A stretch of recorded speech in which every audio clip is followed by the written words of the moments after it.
Baik, selamat pagi anak-anak sekalian. Apa kabar kalian pagi ini? Saya percaya kalian semua dalam keadaan sehat dan luar biasa. Puji Tuhan, sebelum kita mulai pelajaran kita hari ini, kita mau berdoa. Mari kita berdoa. Tuhan Yesus, terima kasih untuk hari yang Engkau beri bagi kami. Kami akan memulai pelajaran kami. Tuhan memberkati, memimpin kami dari awal, pertengahan sampai akhir. Dalam nama Tuhan Yesus kami berdoa. Amin. Semua bangkit berdiri. Sebelum kita masuk dalam materi hari ini, kita mau bersama-sama menyanyikan lagu Mars PPK. Baik anak-anak, hari ini kita akan masuk dalam pembelajaran kita, khususnya di buku tema yang ketiga, subtema 3 pembelajaran yang ke-6. Hari ini kita mau belajar satu topik, itulah radang usus buntu atau penyakit usus buntu.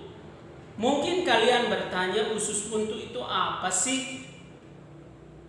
Usus buntu adalah organ di dalam tubuh yang berbentuk tabung kecil dan tipis dengan ukuran kurang lebih 5-10 cm yang terhubung di usus besar atau tempat tinja terbentuk.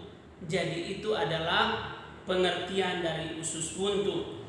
Nah, berbicara tentang radang usus buntu atau penyakit usus buntu, apa sih radang atau penyakit usus buntu itu? Disampaikan bahwa penyakit usus buntu adalah peradangan yang terjadi pada usus buntu atau biasa disebut dengan appendix.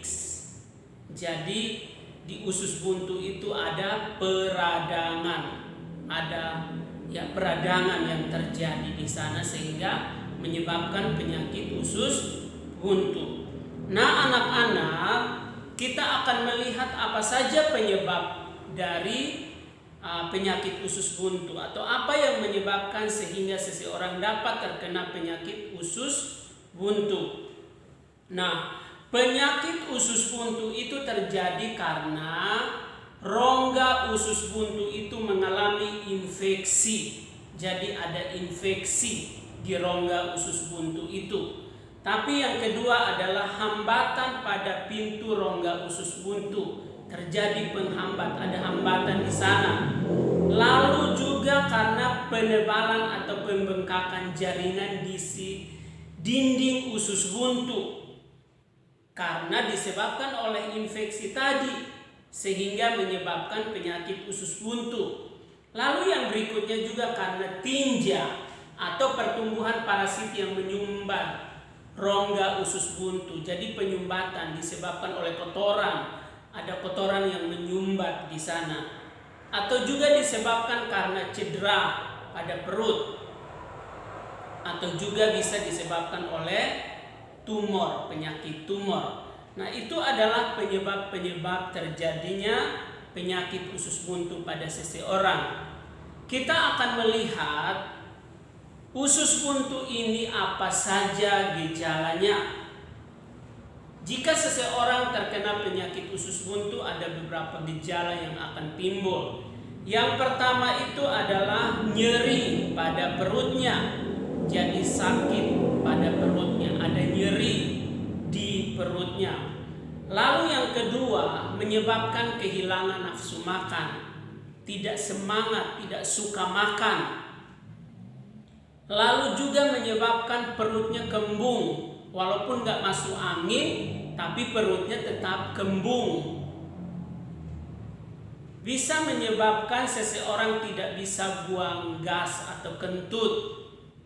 Nah, menyebabkan mual.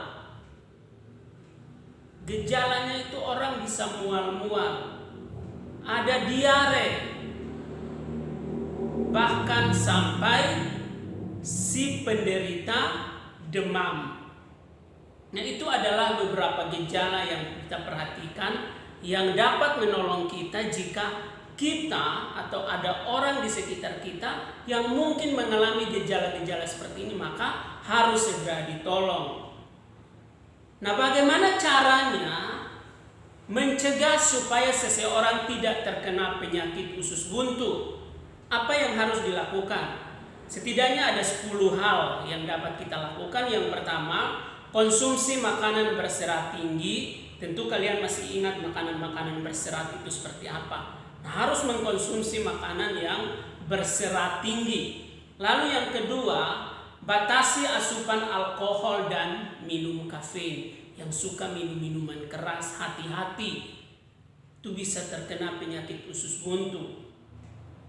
Lalu perbanyak minum air putih. Nah, harus minum air putih yang banyak. Jangan suka menunda buang air besar, ya. Kalau mau BAB segera, jangan ditahan. Harus mengkonsumsi vitamin A dan D. Jangan suka membuang gas atau jangan suka menahan kalau mau kentut atau buang gas. Istirahat yang cukup. Jadi atur waktu supaya ada waktu bisa beristirahat. Kurangi beli dan mengkonsumsi makanan cepat saji. Karena kita nggak tahu apa saja campuran-campurannya, ya. Lalu jangan mengkonsumsi obat tertentu jika tidak terlalu diperlukan. Hati-hati mengkonsumsi obat-obatan sembarangan, ya. Dan yang terakhir, rajinlah berolahraga.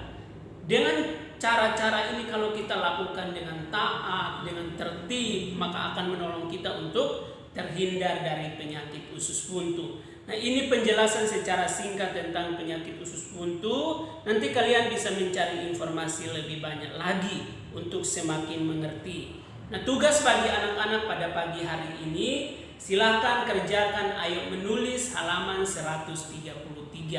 Selamat mengerjakan tugasnya. Jangan lupa dikumpul. Tuhan Yesus memberkati.